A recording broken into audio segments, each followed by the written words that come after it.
Hi, all welcome to BT. Today you explore a new techniques regarding texture. तो आज थोड़ा सा मैं टेक्सचर के बारे में आपको बताऊंगा, बट बहुत बेसिक बताऊंगा। जिन लोगों को टेक्सचर पता नहीं है या टेक्सचरिंग क्लास आपका स्टार्ट नहीं हुआ है, तो मैं टेक्सचर के ऊपर बताऊंगा कि माया में हम टेक्सचर कैसे करते हैं उस चीज़ को लेके। लेकिन आगे के जो मेरा मास्टर सीरीज रहेगा उसमें डिटेल में मैं बताऊँगा। अभी फिर बेसिक जस्ट बताता हूँ कि हम टेक्सचर कैसे करेंगे। तो टेक्सचर बेसिकली होता है क्या, किस तरह काम होता है, मैं आपको जस्ट बताऊंगा। तो इसके लिए मैंने सपोज एक ऑब्जेक्ट लेता हूँ।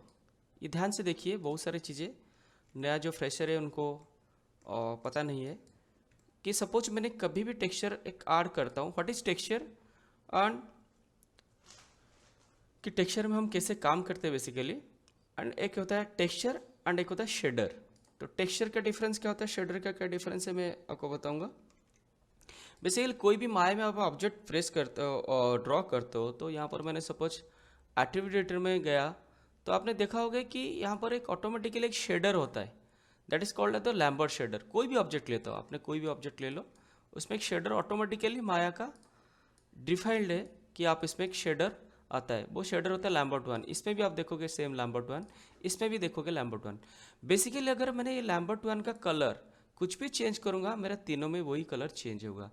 तो ये थोड़ा प्रॉब्लमेटिक हो जाता है कि अगर मैं एक का कुछ टेक्सचर चेंज करूंगा तो दूसरा में वही टेक्सचर आ जाएगा।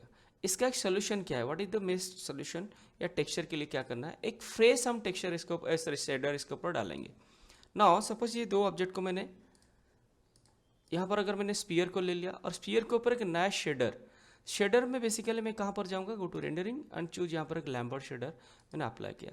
ये जो लैम्बर्ट शेडर आया, यहाँ पर आप देख रहे हो कि लैम्बर्ट 2 करके आया, बट इसमें जो था आपका लैम्बर्ट 1 करके, और इसमें आपने देखोगे लैम्बर्ट 2 करके। दैट मीन्स इसमें मैं एक नया शेडर अप्लाई किया। और इस शेडर का अगर मैं कलर चेंज करूंगा, तो ये जो कलर है इन दोनों के ऊपर अप्लाई नहीं कर रहा है, क्योंकि रूट का कलर से मैंने बाहर आके एक नया शेडर अप्लाई किया। एनी टाइम इसको अगर मैं कुछ कलर चेंज करूंगा तो यहाँ पर देखो ऑटोमेटिकली चेंज होगा, ना कि वो शेडर इसमें अप्लाई करता है। तो फर्स्ट थिंग आप ये ध्यान देना कि कोई भी ऑब्जेक्ट बनाते हो तो माया ऑटोमेटिकली पहले से क्या करता है, एक शेडर उसको अप्लाई करके देता है, that is called the Lambert shader. तो अब वो लैम्बर्ट शेडर से हटके एक नया शेडर आप अप्लाई करो। जो भी यहाँ पर डिफरेंट टाइप का शेडर है, इसके ऊपर हम कभी डिटेल्स में मैं एक नया वीडियो बनाऊंगा, उसके ऊपर मैं बताऊंगा। बट सिंपल यहाँ पर एक लैम्बर्ट शेडर है, आपने यहाँ पर देखा लैम्बर्ट। तो ये लैम्बर्ट शेडर या मटेरियल इसको बोल सकते हो, आप उसको अप्लाई कर दो तो ऑटोमेटिकली एक इंडिविजुअल क्रिएट होगा। फाइन।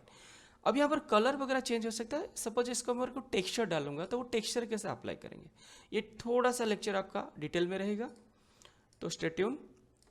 मैंने इसको डिलीट कर दिया, क्या न्यू फाइल जस्ट क्रिएट कर लेता हूँ आपको वो इसके ऊपर टेक्सचर अप्लाई करने के लिए। तो सपोज मैंने यहाँ पर एक क्रिएट पॉलीगन प्रिमिटिव्स और क्यूब अप्लाई कर लिया। ओके अच्छा, इस क्यूब में मैं चाहूंगा कि मेरा एक सरफेस, इसी के ऊपर मैं कुछ टेक्सचर अप्लाई करूंगा। एनी टाइप ऑफ मैं वॉलपेपर ले लेता हूँ। यहाँ पर देखो आप लैम्बर्ट आया, तो फर्स्ट काम होता है आप अगर टेक्सचर अप्लाई करोगे तो न्यू लैम्बर्ट अप्लाई कर दो, तो ये इंडिविजुअल काम करेगा। इसके ऊपर मैं टेक्सचर अप्लाई करता हूँ ना। यहाँ पर कोई एक मैं टेक्सचर ले लिया, सपोज ये वाला टेक्सचर ले लो, ऑटोमेटिकली मैंने सेव किया है। या यहाँ पर आपने वुडन टेक्सचर, टेबल का सपोज आपने टेक्सचर ले लिए, वो टेक्सचर मैंने ले लिया। तो कोई भी अगर वो टेक्सचर सपोज जो आपको पसंद है वो टेक्सचर आप ले लो। तो मैंने ये वाला टेक्सचर सपोज ले लिया, इसको सेव कर दिया। ओके तो यहाँ पर वो वुड में मैंने सेव किया। नाउ आप इसको सिलेक्ट करके आप इसको अगर जब टेक्सचर अप्लाई करोगे, सपोज मैंने इसको ऊपर फर्स्ट एक आप सिलेक्ट कर दो फेस। क्यों सिलेक्ट किया, क्योंकि मेरे को सिर्फ ऊपर का सिलेक्शन चाहिए, ऊपर में टेक्सचर अप्लाई करेंगे ना कि नीचे। तो इसलिए मैंने उसका ही फेस सिलेक्ट किया, जो अपर डायरेक्शन में है उसको सिलेक्ट किया। ऑलरेडी यहाँ पर लैम्बर्ट आपका अप्लाई है। गो टू कलर, फाइल, और यहाँ पर आपका आता है file, then go to texture. Texture में आपने जो भी टेक्सचर लिया है, सपोज ये मैंने टेक्सचर लिया और इसको ओपन कर दिया। नाउ माई में आपने देखने के लिए 6 प्रेस करो, आपको टेक्सचर दिखाई देगा, लेकिन आप देख पा रहे हो कि टेक्सचर बराबर उसके ऊपर फिट नहीं बैठा है, और कुछ अलग हिसाब से वो टेक्सचर फिट हुआ, चारों तरफ पड़ गया, लेकिन इसके ऊपर वो ठीक से नहीं पड़ा। तो इसके लिए क्या करना, फर्स्ट ऑप्शन आप क्या कर सकते हो कि यहाँ पर हम थोड़ा सा मैपिंग का हेल्प लेंगे। हाउ कि मैप कैसे करता है, ऐसे यूडल मैपिंग या मैप हम उसको यूज करते हैं। तो इसको मैंने यहाँ पर ऑब्जेक्ट मोड, या आप इसको फेस को सिलेक्ट करो, देन गो टू यूवीज, और यूवी में एक आता है प्लेनर, डिफरेंट टाइप होता है। अगर आपने ध्यान देना, अगर आपने कोई बॉक्स वगैरह, क्यूब वगैरह ऑब्जेक्ट लिया है, देन आप प्लानर यूज करोगे। अगर आप कोई सिलेंड्रिकल ऑब्जेक्ट लिया है तो सिलेंड्रिकल ऑब्जेक्ट यूज करोगे, और अगर आपने कोई स्पेरिकल ऑब्जेक्ट लिया है तो स्पेरिकल मैप यूज करेंगे। तो अभी मैंने लिया है प्लानर, तो प्लानर में यहाँ पर मैं प्लानर लूँगा ताकि वो फिट बैठेगा। तो प्लानर में एक डायलॉग बॉक्स आता है। अगर मैं डायरेक्ट प्लानर अप्लाई करता हूँ, देखो कैसे भी अप्लाई हो गया।